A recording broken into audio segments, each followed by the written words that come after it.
Welcome to Prime Life. We call it Retirement 2.0.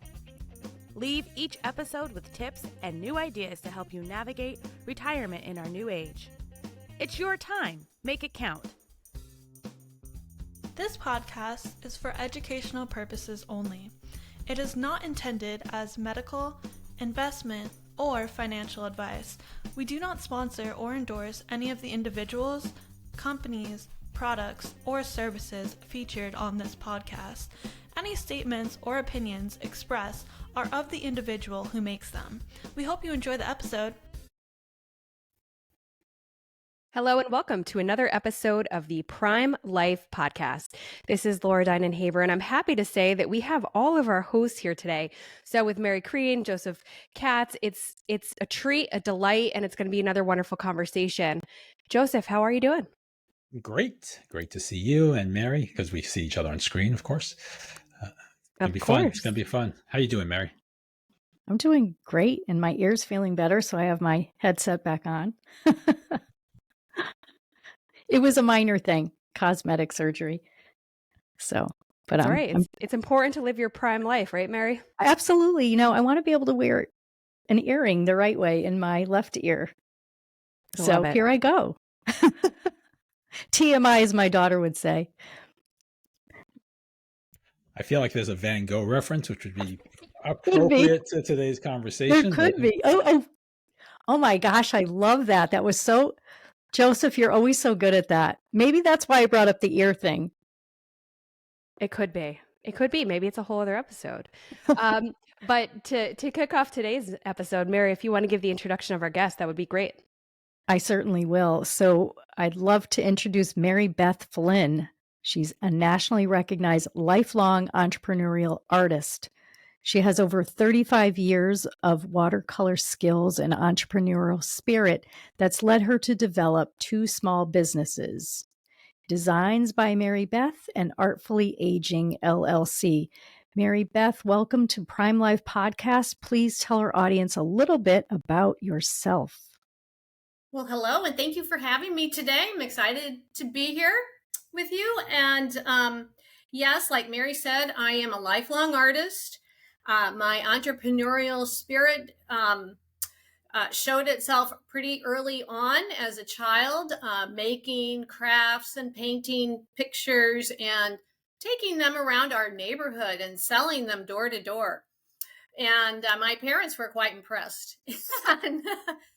So that continued through to getting ready to go to college, and I opted to major in interior design, thinking that would be very practical. So I majored in that. I graduated and worked in that field for a number of years, and then found myself a stay-at-home mom and a single stay-at-home mom looking for a way to be resourceful.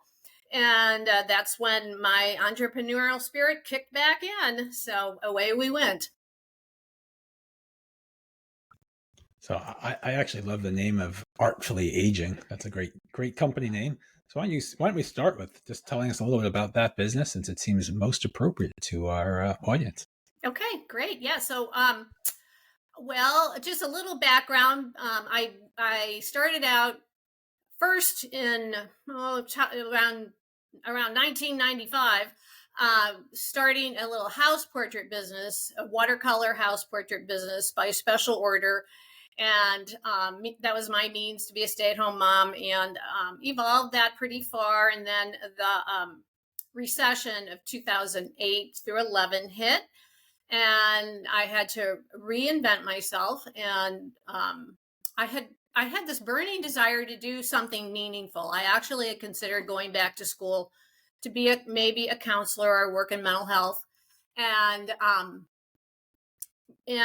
didn't have the time or money for that. So I was the gig economy. I had 5 or 6 jobs, and a couple of them were in the senior space. One was as a home caregiver part-time. One was at an adult day center doing watercolor programming with them. Now, I had never taught art, and I had never worked with seniors, and that wasn't really on my radar, but bloom where you're planted. And So I thought, hey, I could maybe make a business out of, develop an art program and do this in senior living communities. They are popping up everywhere, and they still are. And so that's what I did. But and I did it in St. Louis, in person. I had made it into a full-time business, several groups a week. Developed the program, and then COVID hit. So then I had to do another pivot. As we know, pivots are an important part of the journey. Talk to us a little bit about that. I mean, some of the work that we've done here at NASA, when COVID hit, much like the rest of the world, we pivoted, right? And I think that there's a lot of learnings, takeaways, some positive that came from the opportunity to pivot. So tell us more about that. And then, being an entrepreneur, someone with that mindset, the appetite to accept risk for what it is and bloom where they're planted. Tell us more about how you were able to, thrive and grow through that. And we'll get that answer after a brief word from our commercial sponsors. NASA is always working harder to be your carrier of choice. We offer insurance products that can help you meet your retirement goals, such as protecting your savings, securing lifetime income, or paying for healthcare costs. We're dedicated to providing best-in-class service and are keeping things simple, and we'll have your back. We have around 400,000 policyholders and contract holders and have been doing this for a long time, 170 years, but we remain humble enough to always try to improve. For more information, visit nfg.com. NASA insurance products are issued by Nassau Life and Annuity Company of Hartford, Connecticut, Nassau Life Insurance Company, East Greenbush, New York, or Nassau Life Insurance Company of Kansas, Overland Park, Kansas. Subsidiaries of Nassau Financial Group. Products are not available in all areas. Policyholder counts are for all Nassau companies as of September 30th, 2022, and are subject to change. Well, let me tell you, I did go through it, but boy, is it scary. Every time you're hit with a now what, that's really scary. So COVID hit, and I actually had a couple of contractors working with me in the field and doing groups for me. And then COVID hit and everything shut down, and I had to tell them to go home, and it was all over. And then it was, well, how could I serve these communities without going in them? And that, if I could think of that, that would be really great. And so I figured out how to pack up ready to paint projects and ship them to the communities just here locally. And then I learned how to do Zoom, this new Zoom thing, and record a Zoom how-to video for the projects and email that to them. Oh, I felt so high tech. And and it worked on the DIY. It kind of worked. And so then it was, well, if you could do that across town, you could do that across the world, across the country at least, right?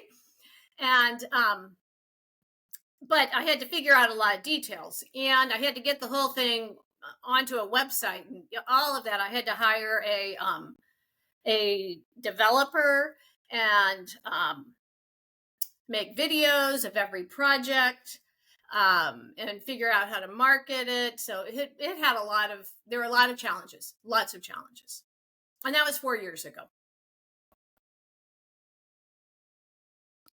I would love for you to talk a little bit, Mary Beth, about serving seniors. What has that been like? What have you learned? What has surprised you, etc.? Okay. So, well, from the beginning, when the light bulb went off at the adult day center, I'm sorry, and I had this desire to maybe go into social work, and I found myself in an adult day center, and I thought, I'm like a social worker. Excuse me. And maybe I don't need to go back to school to do this. I'm doing something really meaningful. That's that was my feeling I got. And I could see it wasn't just doing a craft or a art drawing. It was something soulful for them. And I could feel that. And that's really, really what motivated me. I thought I could make a difference in somebody's life doing my art. And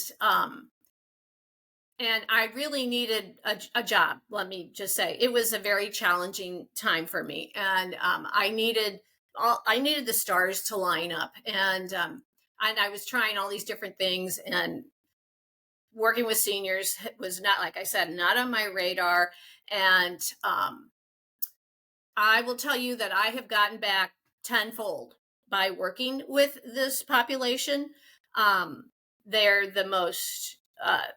They've been the most appreciative of me coming and doing art with them. And I have heard all kinds of stories. So whatever personal stories I might have to feel sad about, they could tell me theirs too. And it was comforting.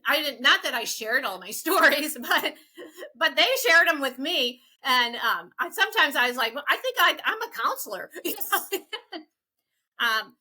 But they're just so forgiving, and the whole environment in a senior living community is very forgiving. It's it's a gentle and environment, and it really was something like that I desperately needed also at the time, but I had no idea that it was going to work out that way for me.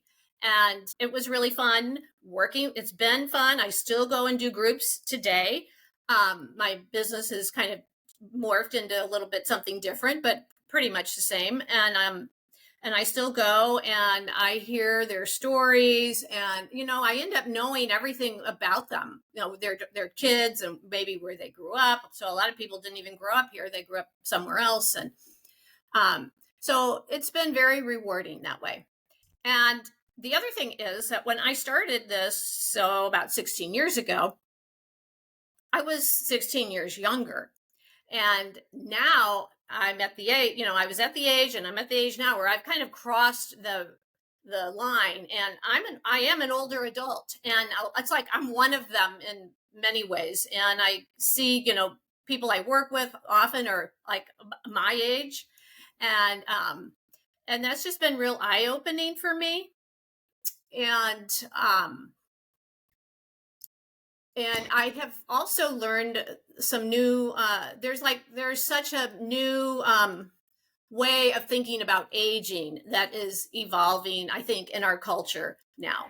And Mary Beth, I don't mean to take someone else's question. Mary Beth, you and I, when we did our prep call, we did talk about that, if you remember. Mm-hmm. And I had some things that I shared with you that I won't share on the air today.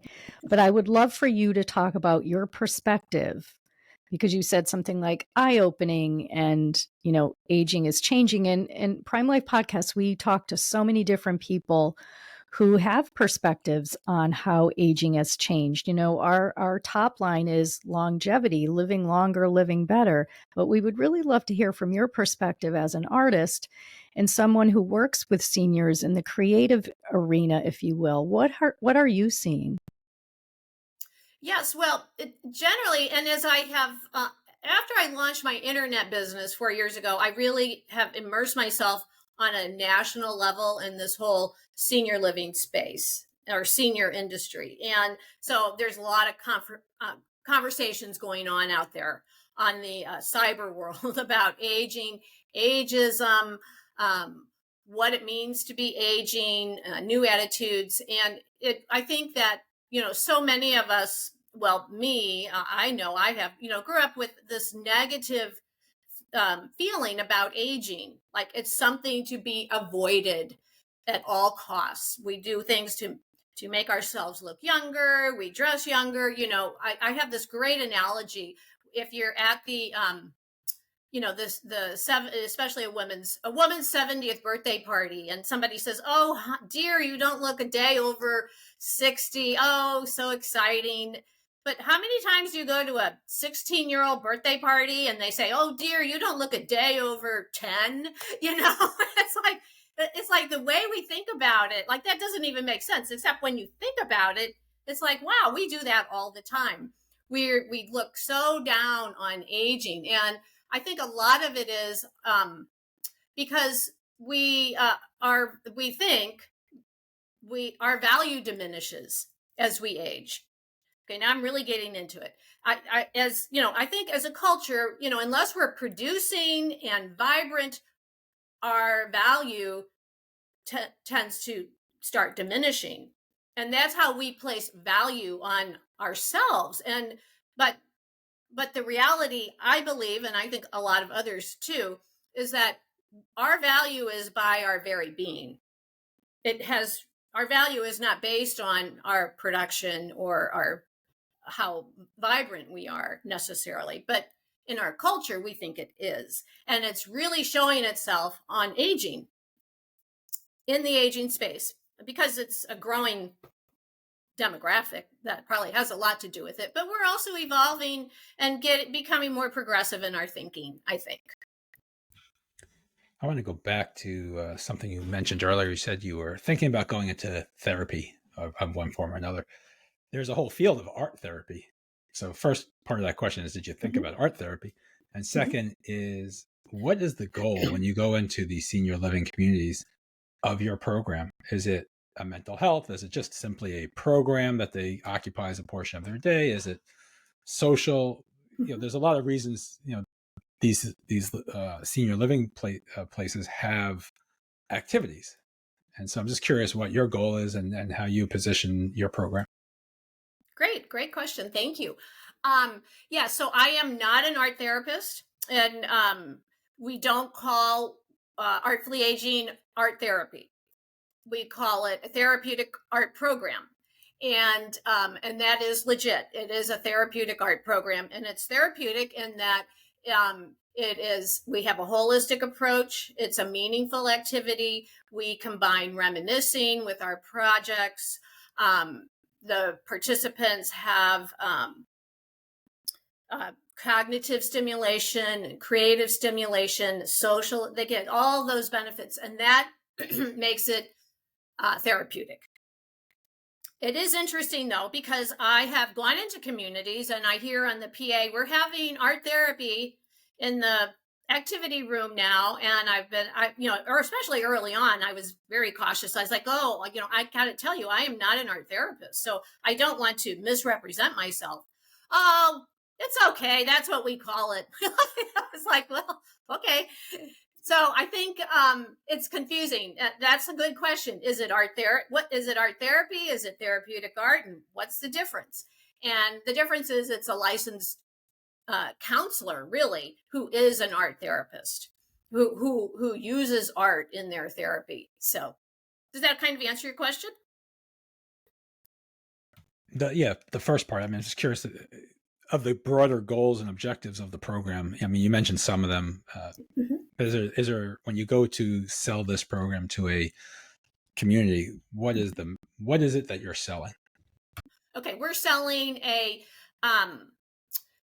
meaningful art program where the residents can experience creative engagement and experience, I love this one, experience what it's like to be the artist that they already are, that they don't know they are. Because we try to bring out the creativity in everyone. And we do have a program of projects that I've developed, and you can choose them off of the internet, off the website, or we bring them in when we go in. And however, we always preface everything with perfection and beauty have nothing to do with each other. So if your project looks different than our samples, we love it. In fact, yours might be more beautiful. And so we want everyone to kind of unleash their inhibitions and let their creativity out. And that's our goal. And the other part is we bring everything, we have it all set up. We know how to work with the population, and we deliver a quality program. So clearly they have the opportunity to engage with one another. There's a community. It sounds to me that there's a community sense to it, some vibrancy. The people can come around, they can learn, they can paint or do whatever the art project is for the day.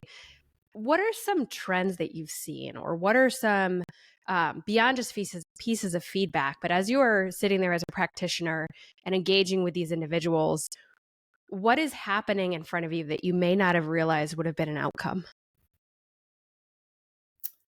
I think really what I've said, that and it's wonderful. It's just it's very gratifying to experience and witness people um, expressing their own creativity that maybe they never had or knew they had before. And a lot of participants often have never even painted before. It's a watercolor program, strictly, and they've never engaged in it before. And I often say, well, I bet you didn't think you were going to do this when you moved in here, did you? And yeah, they didn't. And then the staff, the same way. Sometimes the staff will pull up and help with us. And I'm like, well, I bet you weren't going to learn how to watercolor when you took this job, you know? And then it becomes a community feel. And so really, they get very tickled with themselves, and have a lot of sense of pride about it. It's fun. Yeah. What do you see that makes a difference with creativity? Because when you're painting or doing a craft, it's obviously creative. And in many instances, you don't think about anything else but what you're doing. Mm-hmm. So what have you found has had a positive impact for individuals, whether they're the individuals in the senior center or even the employees that are working with seniors? What have you found to be the most beneficial output, if you will, of using creativity? Yes. Okay. So you touched on this. What I would call creative flow, entering into flow, and I have witnessed that happening. And I have experienced it myself, actually at an earlier age. When I said, lifelong, I meant lifelong, because I had that sense early on that engaging in creativity, I kind of went off in another world. Like, you lose sense of time and space, and maybe your worries and your pains. And so I do hear that from folks that, I didn't feel well this morning. I wasn't going to come, but now that I've been here, wow, I feel fine. Or the time went so fast. How did it go so fast? Or also, I tend to forget all about my worries when I'm doing this. So then it's therapeutic. And I do want to mention that Artfully Aging is available to everyone. It's not just in senior living communities. And we do serve Lifelong Learning Institute, Oasis. That's older adults in the community, and the community college continuing ed program. Those communities all the way to advanced memory care. So you actually will teach people how to paint with watercolors. It's not just simple.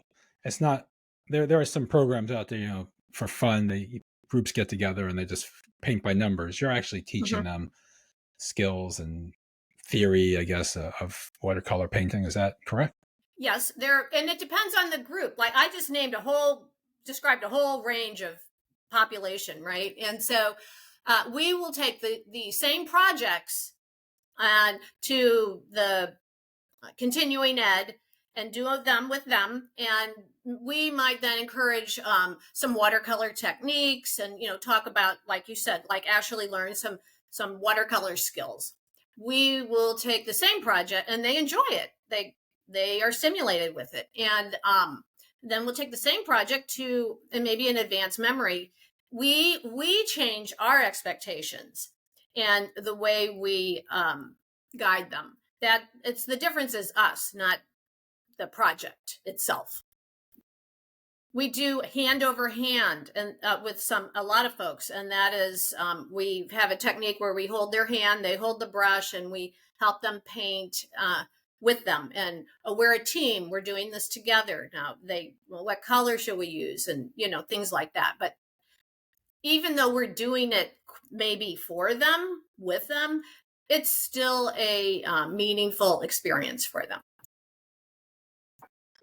So for individuals who are listening who may either manage a facility where you would be a great fit to come in and offer this service, or maybe they have someone within their lives who is at a facility who could, really enjoy this. Tell us more about why people should consider it, right? So other than all of the amazing and wonderful things that you've shared with us today, is there something more that you would like to share with the listening audience that could help them truly grasp and understand the importance of this work and why they should, think about bringing it into where they're at? Well, in terms of coming into a senior living community, it could add value. Well, anywhere you go, it could be a senior living community. It could be a home care company that would use our service either in person or through the internet and order our projects. It will add value to their offerings already, to a care plan that you come up with, maybe in especially in home care, you come up with a care plan for every individual. Usually meaningful art experiences, creative engagement are not on the care plan, but it would certainly add a lot of value if it were. And our program is all thought out. They don't have to come up with any of the art projects. We've got everything. It's all tried and true. Now, in a senior living community, they have the biggest difference between a home care and a senior living community is that the senior living community has an activities department with an activity director. However, they have to come up with things. So this is a great ready-to-go program for them, whether they have us in person or they order it through our website. And so it's a time saver for them. Often those folks, the activity departments, they are always looking for new things to do and trying out things. And maybe they're not really artists, but they wear that hat sometimes. So this is something that would add value. I know this is probably going to be my last question of this episode. I'd love to hear any stories or examples of you came into a facility and, the participants were in one state of mind, and when you left, they were in another state of mind, or, what was the impact of you being there and having this activity with them? Well, let's see. They really like it. So I guess I can tell you on this evidence of it is, an activity director calling me. Maybe I'm going there twice a month. Started out, this is way back in the beginning. I'm going to a community twice a month. And after maybe 2 or 3 months, they're calling me saying, oh, now our residents like this so much. We want you to come every week now. So the residents are getting a lot out of it. And it could be something a little different for every one of them. Sometimes I have a real artist in the group or someone who has been a lifelong artist. That is not very often. Most people in the world are not skilled artists. So most people a lot of them, like I said, have never done art. So they find it relaxing and something meaningful to do. Yeah. Mm-hmm. And they feel better from it. Studies have shown that less psychotic meds are needed for people who are engaging in creative activities. I totally believe that. And that's wonderful to hear. So as we're winding down our conversation, Mary Beth, before Laura asks the final question, do you have any final thoughts or insights that you want to share with our audience? Just a couple. Let's see. Aging is not a bad word. And it's not a drag either. Actually, it's getting quite interesting. And so let's remember that. And creativity and engagement. Creativity is healthful. It's therapeutic, and I would encourage everyone to add that to their lives as a component. And the program's available to everyone. So it's not just for people who live in communities. Anybody who is out there who wants to try painting or art, they are welcome to try us out. That sounds great. And Mary Beth, you touched on this, I think, a little bit on the outskirt in the beginning of our conversation, but why is it that you wake up day after day and do the work that you do? Because I know it is something, it's fulfilling for me, and because I know it is bringing joy to people's lives.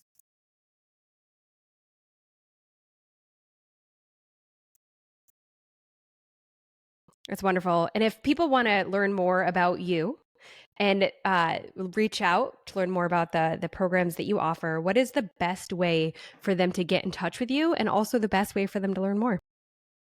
Yeah, the best way to get in touch is through our website, contact at Artfully Aging. That's my email, contact@artfullyaging.com. And the website is artfullyaging.com. Either way.